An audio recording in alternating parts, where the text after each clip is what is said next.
Liberal Arts, a study in medieval culture by Paul Abelson. Overview. A doctrinal study that covers what books were used in the classical education model from the time of the Greeks to the medieval time period. Review.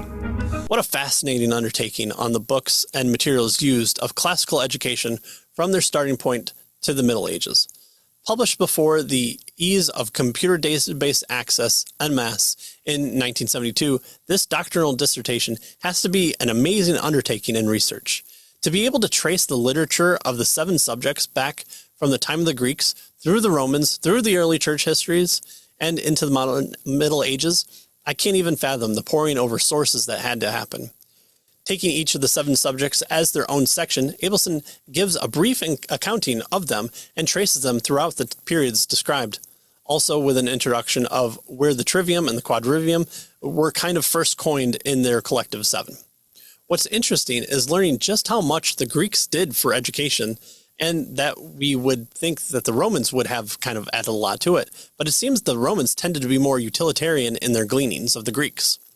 Christianity taking up the change once paganism decreased, and they happily utilized pagan education under the umbrella of common grace. The longest section is the Latin language section, and it's just how much movement was made later where a person's lectures would be written down and combined with another book to build the prevailing textbook is interesting. The section on math was also interesting in that it wasn't that scholars hid what was known, it was that so little was known at the time that was passed along, the knowledge was easy and therefore it doesn't stand out in history.